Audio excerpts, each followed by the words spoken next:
बद्दल कुठल्याही पद्धतीचं काही विश्वासार्थ नसण्याची ही सगळ्यात महत्वाची पोचपावती आहे. मित्रांनो, यांनी सगळ्या गोष्टी केल्या होत्या तोपर्यंत विद्यार्थी रस्त्यावर आले नव्हते.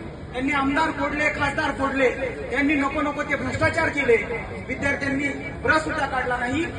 पण यांनी पेपर फोडले, हॉस्टेलमध्ये राहण्याचं नाकारलं, तर विद्यार्थ्यांनी रस्त्यावर येणं. आता यांना पक्षाची धोरणं वाटायला लागली, ते आरोप करायला लागले की जी विद्यार्थी बोलतायत ते कुठल्या पक्षाचे आहेत, जे विद्यार्थी बोलतायत ते कुठल्या संघटनेचे आहेत, असं या महाराष्ट्राचे सन्माननीय मुख्यमंत्री म्हणतात. परंतु त्यांना जी विद्यार्थिनी बोलते ती विद्यार्थिनी काय बोलते, तो कुठला प्रश्न मांडते, याच्याशी कुठलंही सोयरसुतत राहिलेलं नाही.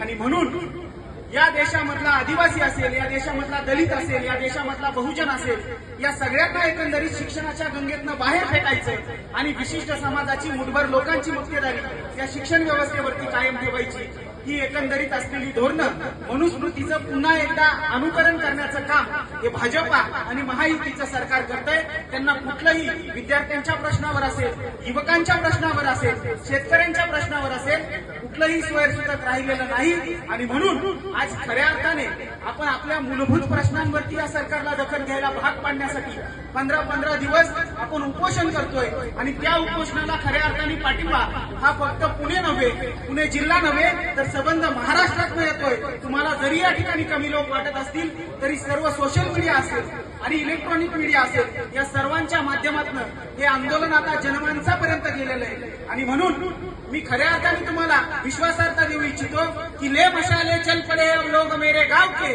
और ये अंधेरा जीत लेंगे अब लोग मेरे गाव के.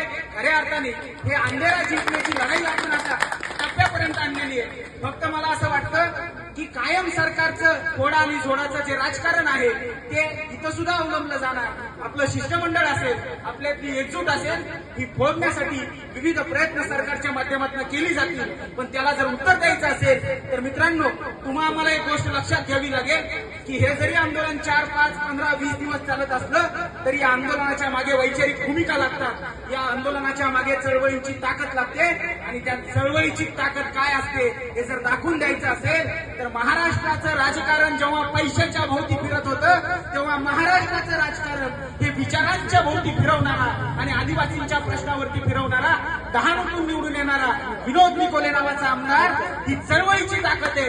ती चळवळीची ताकद या ठिकाणी सुद्धा आहे. मग आदिवासींच्या प्रश्नांवरती ज्या ज्या संघटना असतील, ती कुठल्याही संघटना असतील, ते कुठलेही पक्ष असतील, त्या सगळ्यांना एकजूट करा, तुमच्या पाठीशी बांधून घ्या आणि विचारांची एकजूट एकत्र करा. सत्तेला आणि सरकारला नक्कीच हलवणारी ही एकजूट तुमच्या